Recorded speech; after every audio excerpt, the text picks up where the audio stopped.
A Bicycle in Good Repair by Jerome K. Jerome, abridged. A man I knew proposed one evening we should go for a long bicycle ride together on the following day, and I agreed. I got up early for me. I made an effort and was pleased with myself. He came half an hour late. I was waiting for him in the garden. It was a lovely day. He said, "That's a good-looking machine of yours. How does it run?" "Oh, like most of them," I answered.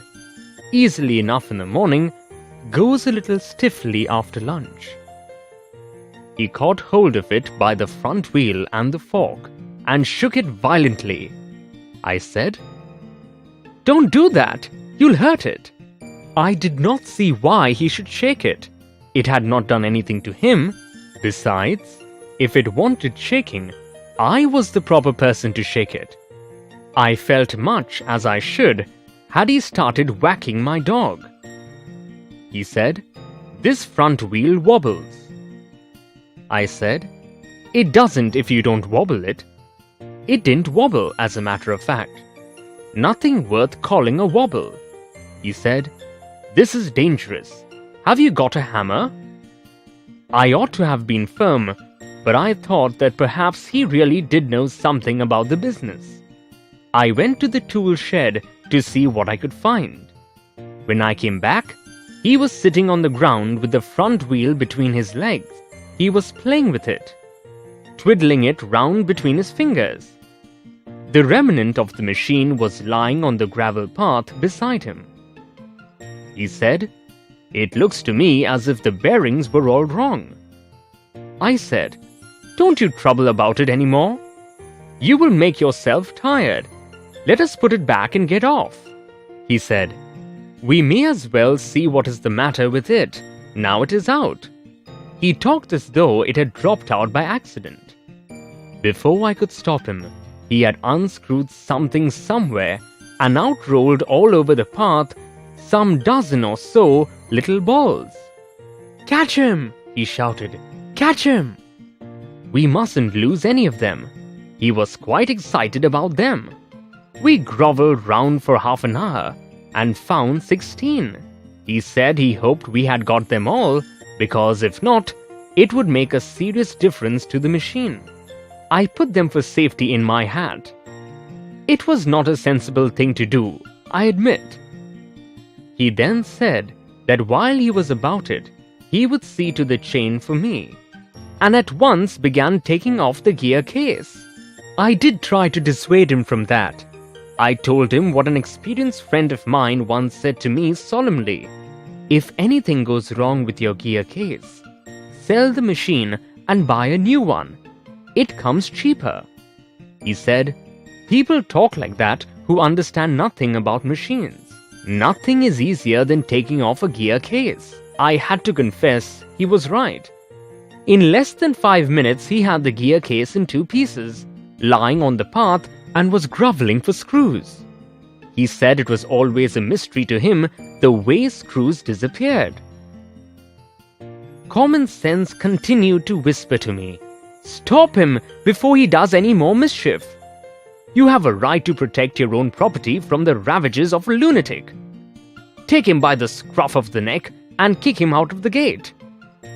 But I am weak when it comes to hurting other people's feelings, and I let him muddle on. He gave up looking for the rest of the screws. He said screws had a knack of turning up when you least expected them, and that now he would see to the chain. He tightened it till it would not move. Next, he loosened it until it was twice as loose as it was before. Then he said we had better think about getting the front wheel back into its place again. I held the fork open and he worried with the wheel. At the end of 10 minutes, I suggested he should hold the fork and that I should handle the wheel, and we changed places.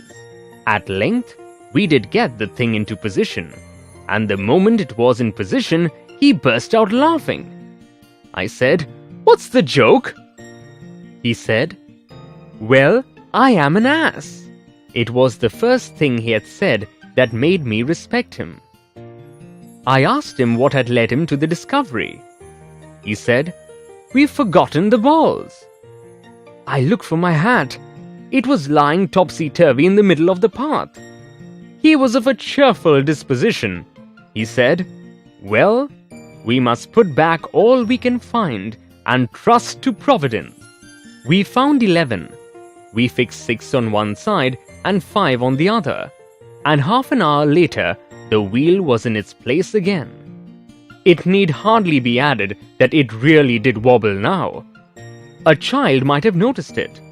He said it would do for the present. I said, "Watching you do this is of real use to me.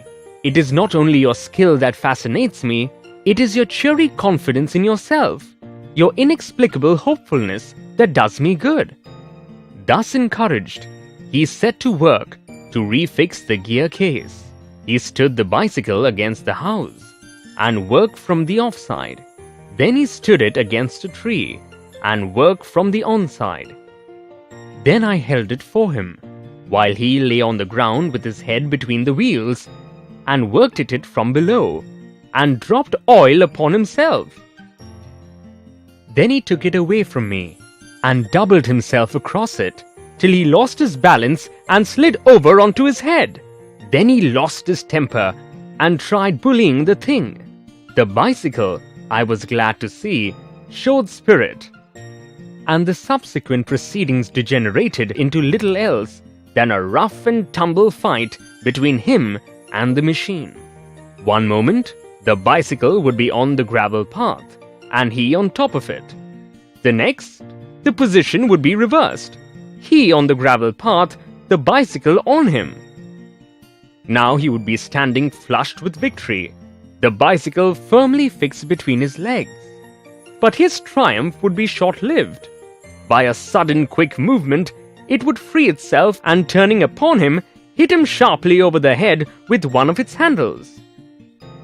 At 1:45, dirty and disheveled, cut and bleeding, he said, "I think that will do," and rose and wiped his brow. The bicycle looked as if it also had had enough of it.